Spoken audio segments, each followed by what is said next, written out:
Studios, the ausbiz COB is the key stuff you need to know about the day in business and finance.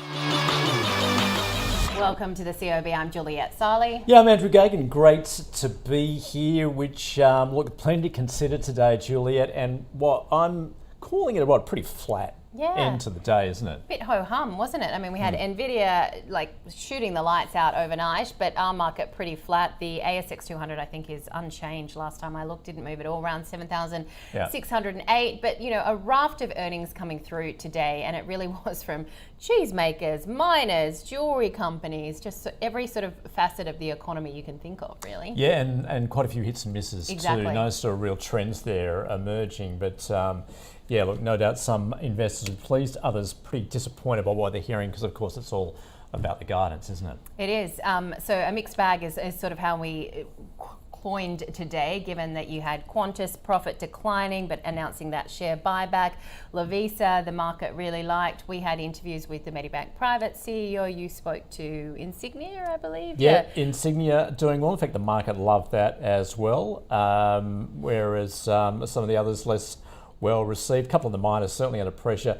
Pilbara is profit plunging. IGO similarly. That was all on the lithium price. Yeah, the lithium price, obviously. Nickel also not helping in that market too for IGO. Yeah, well, let's talk about Nvidia then. They've said Nvidia to the moon. You wrote a really interesting piece that's going to come out in our newsletter today. I'd say not to the moon. I'd say it's gone beyond the moon now. It has absolutely shot the lights out, hasn't it? You can use any phrase you want, but it just keeps on giving. Quite amazing. It's just incredible. You know, when I came in this morning and Nadine was talking to an analyst, a $2 billion beat. You know, the market was already pretty positive in terms of some of the forecasts, and then to come through with that is just $2 billion. Yeah, and of course it is all on the back of AI. Yeah, I do have a view out today in the newsletter too. Fascinating to see just what's going on, with most saying that, look, we're just at the beginning too. So how does a company like Nvidia, how well placed is it? Well, it's pretty well placed, as we can see. Indeed. All right, and hello again, 1989. The Nikkei 225, which was already holding at those 34-year highs, or around 34, is now at, what is 1989? I guess nearly a 35-year high. Yeah, no, come on, give us the Taylor Swift reference. Okay, so anybody who knows Taylor Swift, mainly just me and Shane Oliver, knows that our queen, our saviour, who is here in Sydney, just down the road, was born in 1989. She has an album called 1989. So I don't know if that's why the Nikkei is at 1989 highs, but everything's about Taylor at the moment. She has just been to Japan, so maybe that's part of it. And I think a lot of it is more to do with Nvidia boosting those tech players in Japan, those chip makers, and a weak yen. All right, let's get to some of the sectors. Utilities all had a good day. Mercury, New Zealand up by about 3%. Origin Energy up by about 3% as well. Yeah, consumer discretionary. Let's take a look at that. Of course, it has confounded many, given the resilience. Just a little mixed, as we've seen today. And looking at some of the energy players as well, Woodside, of course, and Santos both reported this week, doing quite well, up by about 0.8%. Whitehaven Coal, not sure we'll call that an energy stock, but it is up 1% as well. Well, coal is energy. Isn't it in the materials sector? Yeah, I guess you could argue both, couldn't it? Yeah. Anyway, let's get to the corporate stories. Plenty of them coming our way. Fortescue lifting its dividend 44%, in fact, to $1.08 on strong iron ore price. We've seen that certainly over the past 6 months. Lovisa, we talk about that a lot, and obviously, as we touched on earlier this week, they sold out of their Taylor Swift friendship bracelets, up 11%, $27.30. They saw profit up 12% for the first half. Yeah, and that hurt the short sellers. There were plenty of them on the Lovisa stock. Medibank lifting sales and profits despite significant cyber security costs on the back of that online hack. And Nine Entertainment down almost 8%. It cut its dividend by 33% on a markedly weaker ad market. And as we mentioned, Pilbara profit plunging there as it really impacted the lithium price, which has crashed over the past 6 months to the end of last year. All right, let's get to our guest now. Jonathan Takadina from MPC Markets joins us on the COB. Good to have you with us, Jonathan. Thanks for having me. Do you think Nvidia's gone beyond the moon? Look, if you look at it from from the tech bubble era, when stocks went absolutely through the moon, you'd go, look, this is just well overvalued. But then if you look at the underlying numbers, they've doubled their numbers 4 quarters straight. They're still shipping out their chips to the data centers. I think Amazon's was last on the list to actually get their deliveries, and they're just starting to get them now. and Nvidia is coming out with a new chip, the B100 or B1000. I believe they're going from the H1000. I'm not too tech focused, but that's coming out later on this year. So I think there's still more room to grow on that stock. Like I wouldn't go heads deep and buy some here, but certainly if you're long already, just hold on for the ride. If it wasn't for Nvidia, where would the US market be, do you think? I mean, it's amazing, just one stock, how it's driven that market. Well, if you can clearly see it in the equal weight index. Like if you look at the S&P, equal weight, or even the Russell, they've done nothing. So yeah, this whole rally has been driven all by AI. There's like 4 major caps that are just pushing it up, and it's amazing. They've carried the market on their back, and they're doing a great job. It's interesting, our strap there, Nvidia and Treasury Wine Estates. You don't often see those on the same line. Well, there's cheers to Nvidia. Cheers your glass. to Nvidia. But tell us what you're liking or not about Treasury Wine. Okay, well, last time I was here, I just recommended Treasury Wines at around the 1050, and I was just saying that if it does get above the placement price at 1080, it should keep rallying, and it has done its job. So obviously, I don't know about yourself, but I've helped with the... I think I've helped a little bit. Yeah, Exactly. I think we've all dipped in there. What are you looking for there? Because it's obviously picked up that business, that premium business in California, but it's also about the China story. What are you seeing going forward then? I just see, just in general, like we're seeing, there's a strong consumer base still out there. So people are still consuming the luxury brands. You can just see that people are still quite happy to spend, and I think wine is one of those. So I recommend it a little bit earlier, late January. It's up about 14% since then. It's around 12, so we're going to be trimming some around these levels, but I think it's still got more to go. How would you categorise reporting season locally so far if you had to give it a report card score? I would give it maybe, as you guys said, it's a mixed bag. Yeah. If you're in the right stocks, it's done really well. Like just as an example, if you're in consumer discretionary, Wesfarmers did well, but Supercheap didn't do too well. You've got Lovisa shooting the lights out. Cettire did well, so it certainly has been a mixed bag. And if you're in the right stocks, fantastic. If you missed it, the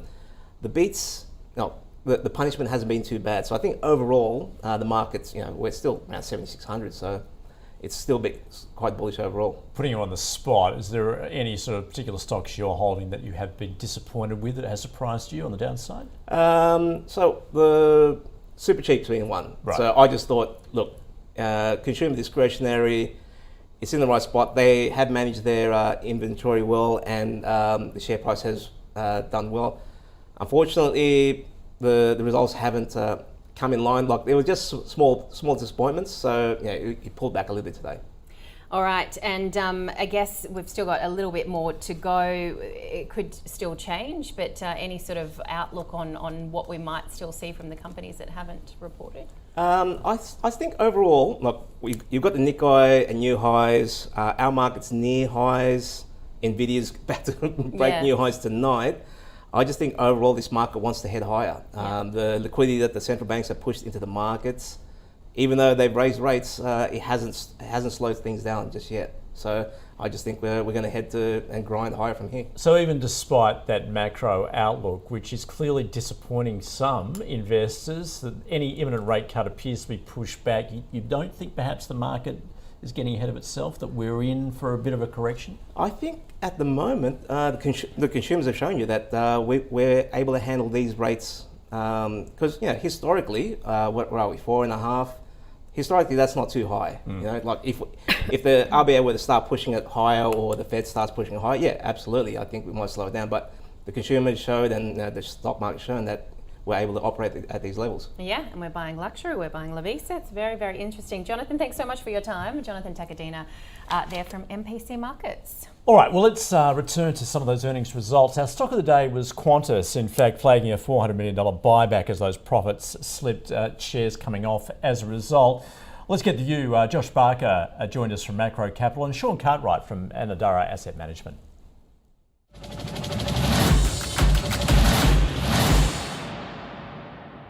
I think they're grasping. Not a lot to get excited about with this one. Profits are down, revenues are going to flat. Shareholder return is not there over the long term for an airline, and the COVID rebound's played out. So Yeah, not one we're overly excited about. Hope it does a sell with plenty more opportunities out there. And prices are absurd. Yeah. There just isn't the provision to be able to book an overseas trip within days of departure anymore, just because the costs are so high.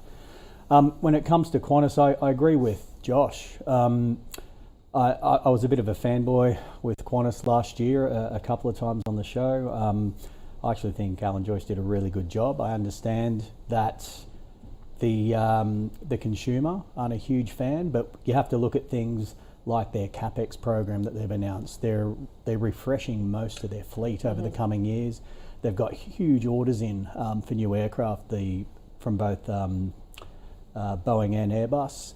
I don't see anything to get me terribly excited, and there are much better value.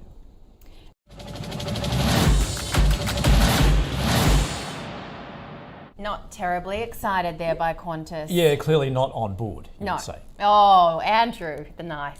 Well, Qantas shares are not soaring today either. All right, let's have a look at what companies are doing well. Insignia Financial up 13%. What did the CEO say to you? Oh, well, look, he was pleased, as is the market, clearly, because they are turning around, particularly their advice business, which has been under so much pressure. So that's showing positive green shoots, and as a result, obviously heading in the right direction. We've also spoken about Lovisa there. It was also surprised many, as I was saying, those short sellers with it growing its net profit by 12%. And Domino's making more of a comeback there, I guess. Questions whether, have certainly seen the lows there given the problems that its business has had, particularly some of its overseas units. All right, having a look at some of the laggards. Tabcorp down 12.3%, Nine Entertainment cutting its dividend, as we mentioned. Super Retail, Jonathan was just touching on. Qantas, of course, as we flagged there, and Eagers Automotive down 5.6%. Looking, Andrew, at some of the leaders in the small end of town.